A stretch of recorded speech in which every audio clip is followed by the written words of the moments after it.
যে বৃত্তের ক্ষেত্রফল দ্বিমিক সংখ্যা পদ্ধতি প্রকাশ করো। তো যখন দ্বিমিক সংখ্যা পদ্ধতি বলছে, অনেক শিক্ষার্থী এই জিনিসটা ধরতে পারেনি। প্রিয় শিক্ষার্থীরা, আসসালামু আলাইকুম। তোমরা যারা 23 সালের পরীক্ষার্থী, তোমাদের রুটিন প্রকাশ হয়ে গেছে। আগস্ট মাসের 17 তারিখ থেকে তোমাদের পরীক্ষা শুরু, অর্থাৎ হাতের সময় নাই বললেই চলে। এখন থেকেই বেশি বেশি করে প্র্যাকটিস চালাতে হবে। তো প্রিয় শিক্ষার্থী, কিন্তু আমি তোমাদের পরীক্ষা অবধি পর্যন্ত সাহায্য করবো ইনশাল্লাহ। তো আমি তোমাদেরকে বলেছিলাম যে টেস্ট পরীক্ষার পরে বিভিন্ন কলেজের প্রশ্ন, ক্রিটিক্যাল যে প্রশ্নগুলো আছে সেগুলো নিয়ে তোমাদের সাথে আলোচনা করব, যাতে করে তোমরা পরীক্ষায় সহজে প্রশ্ন উত্তর করতে পারো এবং কোনো ধরনের বিভ্রান্তি যাতে না পড়ো, ঠিক আছে? তো সেইটা উপলক্ষে আজকের ক্লাসটি করা। আর আবারও স্মরণ করে দিচ্ছি, তোমাদের কিন্তু রুটিন প্রকাশ হয়ে গেছে। তো এখন থেকেই তোমার পরিপূর্ণ একটা গঠনমূলক প্রস্তুতি নিয়ে বোর্ড পরীক্ষা অংশগ্রহণ করতে হবে। ওকে, আচ্ছা দেখো, কালকে আমি একটা কলেজের প্রশ্ন দেখলাম, আমাকে ছবি তুলে পাঠিয়েছে আমার এই ফেসবুক আইডিতে। এই ইউটিউব চ্যানেলে অ্যাবাউট আমার পার্সোনাল ফেসবুক আইডি লিঙ্ক দেওয়া আছে, সেখানে একজন ছবি তুলে পাঠিয়েছে। এরকম দেওয়া ছিল, আমি সংক্ষেপে বোঝাচ্ছি। দেখো, যে বললাম যে তোমাদের কিছু ক্রিটিক্যাল জিনিস শেখাবো, যাতে করে বোর্ড পরীক্ষায় যে প্রশ্নগুলো আসবে সেগুলো যাতে তুমি কোনোভাবেই সমস্যা তৈরি না হয় তোমার। ওকে, আচ্ছা, এরকম ছিল প্রশ্নটি, যে দেখো একটু লক্ষ্য করো, বৃত্তের ক্ষেত্রফল ছিল এরকম। বৃত্তের ক্ষেত্রফল 57.37 দশমিকে। আরো অনেক উদ্দীপক ছিল, যে একটি বৃত্তের ক্ষেত্রফল এত। গতে বলছিল, গতে প্রশ্নটি এরকম ছিল, গতে বৃত্তের ক্ষেত্রফল দ্বিমিক সংখ্যা পদ্ধতিতে প্রকাশ করো।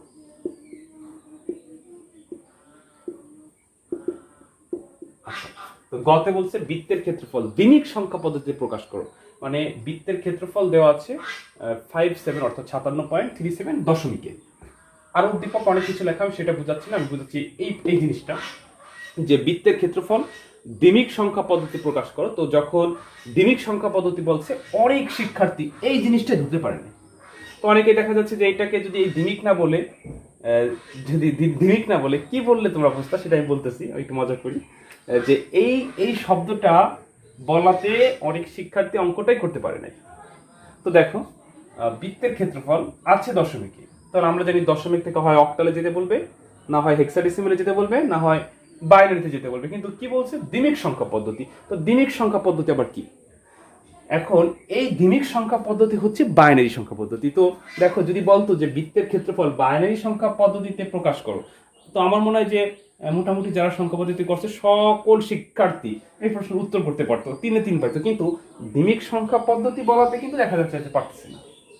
তো বৃত্তের ক্ষেত্রফল আছে কিসে? দশমিকে। যেতে বলছে কোথায়? দ্বিমিক মানে হচ্ছে বাইনারিতে। তো বাইনারি সংখ্যা পদ্ধতিতে কনভার্ট করতে পারলে তুমি 3-3 পাতা।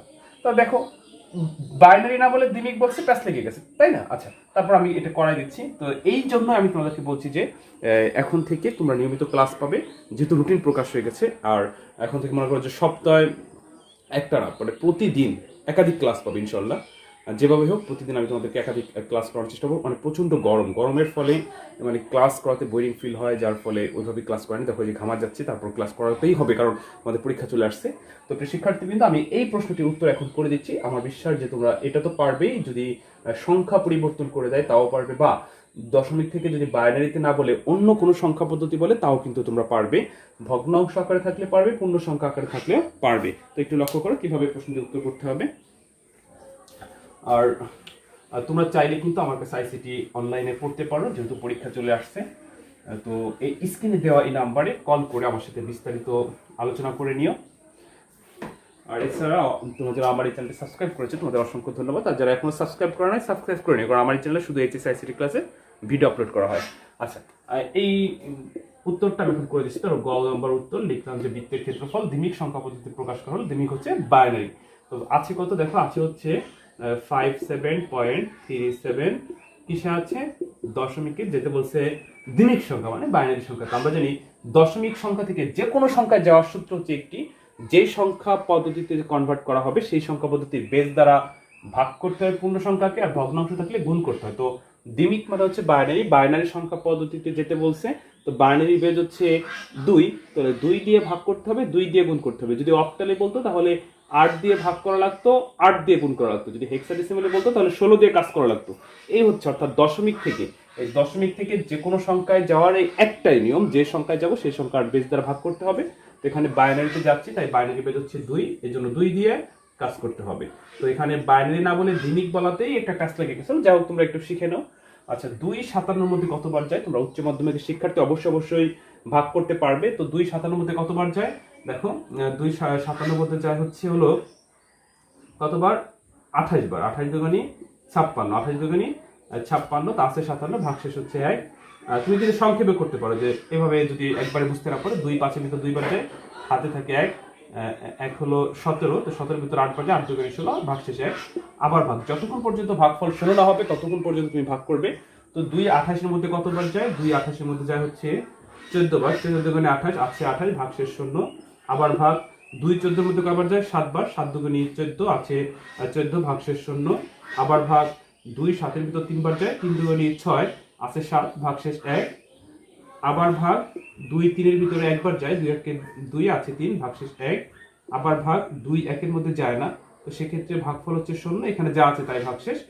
তো যখনই ভাগফল 0 হবে তখন আমাদের অঙ্ক হয়ে গেল। তো নিচ থেকে উপরে সাজিয়ে লিখলে আমরা অ্যান্সার পেয়ে গেলাম। তো দেখো অ্যান্সার পেয়ে গেলাম হচ্ছে কি, আমি এর উপরে লিখি 1 1 1 0 0 1, আমরা পূর্ণ সংখ্যার টুক পেয়ে গেলাম। এবার ভগ্নাংশটা করবো। তো তোমাদেরকে আমি বলছিলাম যে দশমিক থেকে যে কোনো সংখ্যা যাওয়ার সূত্র, পূর্ণ সংখ্যা থাকলে ভাগ করতে হয়, ভগ্নাংশ থাকলে গুণ করতে হয়। আমার বিশ্বাস যে তোমরা ভাগের অংশটা পেরে গেছো, তো এখন গুণের অংশটা দেখবা।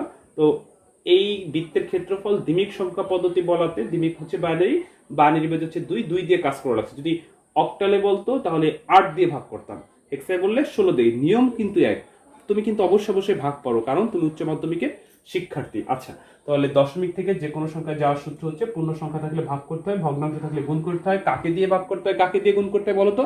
যে সংখ্যায় কনভার্ট করতে বলবে সেই সংখ্যার বেস দিয়ে কাজ করতে হবে। তো এখন আমরা ভগ্নাংশের কাজটা করব। তো ভগ্নাংশ আছে হচ্ছে 37, এই 37টাকে বাইনারিতে লিখব। তো 37 গুণ হচ্ছে 2, এখানে লিখলাম গুণফল, এখানে লিখলাম ভগ্নাংশ। তোমরা ঠিক এইভাবে করবে, এটা হলো সহজ পদ্ধতি এবং বেশি মানে বেশি ভাগ এভাবেই সবাই করে, গুণফল ভগ্নাংশ, তারপর হচ্ছে পূর্ণ সংখ্যা। তুমি অন্যভাবে করতে পারো, কিন্তু এটা হচ্ছে সব থেকে সহজ পদ্ধতি। তো দেখো কিভাবে করবে, গুণফল ভগ্নাংশ পূর্ণ সংখ্যা। তুমি নর্মালি 37কে 2 দিয়ে গুণ দিবা, 2 দিয়ে গুণ দেওয়ার পর যা পাবে এখানে তাই লিখবা। আচ্ছা, অনেকে আছে যে স্যার পয়েন্টের গুণ আমি পারি না, বা পয়েন্টের গুণ দেখলে অনেকে ভয় পাও। আসলে ভয় পাওয়ার কিছু নাই। মনে করো পয়েন্ট নাই, মানে 37কে 2 দিয়ে গুণ, এটা তো করতে পারবে যেহেতু তুমি কলেজে পড়ো। তো 37কে 2 দিয়ে গুণ করো, 37 30 30 60 7 আর 14, তাহলে 74। 37কে 2 দিয়ে গুণ করলে 7 দুগুণে 14, 4 হাতে 1, 3 দুগুণে 6 1 7 74। মনে করো পয়েন্ট ছিল না, এবার ধরো পয়েন্ট আছে, তাহলে কয় সংখ্যার আগে পয়েন্ট আছে? 2 সংখ্যার আগে পয়েন্ট আছে, তুমিও 2 সংখ্যার আগে হেঁটে এসে পয়েন্টটা দিবা। তো পয়েন্টের আগে কিছু না থাকলে 0 লিখতে হয়। তো দেখো এটা হলো গুণফল পেলাম। তো আমরা জানি যে পয়েন্টের আগে যেটা সেটা হচ্ছে পূর্ণ সংখ্যা, আর পয়েন্টের পরে যেটা সেটা হচ্ছে ভগ্নাংশ। তো এই ভগ্নাংশকে আবার কিন্তু গুণ করতে হবে। তো ভগ্নাংশ হচ্ছে কত? 74, মানে 74। এই 74কে আবার 2 দিয়ে গুণ দিব। তো 74কে অবশ্যই তুমি 2 দিয়ে গুণ করতে পারো। মনে করো পয়েন্ট নাই, তুমি 74কে 2 দিয়ে গুণ দাও। তো 4 দুগুণী 8, হাতে নাই 7 দুগুণী 14, 7 দুগুণী 14, তাহলে কত হলো? 148। কয় সংখ্যার আগে পয়েন্ট আছে? 2 সংখ্যার আগে পয়েন্ট আছে, আমরা 2 সংখ্যার আগে পয়েন্ট দেবো। বলছিলাম যে যে কয় সংখ্যার আগে পয়েন্ট থাকে ঠিক সেই কয় সংখ্যার আগে হেঁটে এসে পয়েন্টটা দিলি ওকে। আচ্ছা, তো পয়েন্টের আগে যেটা থাকে সেটা হচ্ছে পূর্ণ সংখ্যা, আর পয়েন্টের পরে যেটা সেটা হচ্ছে ভগ্নাংশ। এই ভগ্নাংশকে আমরা আবার গুণ করব, 48কে 2 দিয়ে গুণ। তো অবশ্যই গুণটা তুমি পারবে, মনে করো পয়েন্ট নেই, গুণ করো। 8 দুগুণে 16 6, হাতে 1, 4 দুগুণে 8 আর 1 9। আমরা দেখতেছি 2 সংখ্যার আগে পয়েন্ট আছে, আমরা 2 সংখ্যার আগে পয়েন্ট দেবো। পয়েন্টের আগে কিছু না থাকলে 0, তাহলে পূর্ণ সংখ্যা 0, আর ভগ্নাংশ হচ্ছে 96। তো আমরা 3 বার করছি, যদি এই 96কে আবার 2 দিয়ে গুণ করি, মানে সারা দিন করলেও গুণফল শেষ হবে না। তো এক্ষেত্রে আমরা এই ভগ্নাংশটা সর্বোচ্চ 3 বার গুণ করতে পারি, 3 বারের বেশি না করলেও চলে। তো দেখো পূর্ণ সংখ্যা হলো নিচ থেকে উপরে সাজাইতে হয়, ভগ্নাংশ হচ্ছে উপর থেকে নিচের দিকে সাজাতে হয়। তাহলে অ্যান্সার হচ্ছে 0 1 0। তো এই হচ্ছে হলো দশমিক থেকে বাইনারিতে কনভার্ট করা। তো তোমাদের মানে এই অঙ্কটা এই কারণেই করালাম, ওই যে বাইনারি না বলে বলছে দ্বিমিক সংখ্যা পদ্ধতি প্রকাশ করো। দেখছো তো দ্বিমিক সংখ্যা পদ্ধতি কিভাবে প্রকাশ করলাম। তো গ নাম্বার উত্তর হয়ে গেল যে বৃত্তের ক্ষেত্রফল দ্বিমিক সংখ্যা পদ্ধতি প্রকাশ। দ্বিমিক মানে হচ্ছে বাইনারি, তাহলে বাইনারি বেজ হচ্ছে 2, 2 দিয়ে ভাগ করছি, 2 দিয়ে গুণ করছি।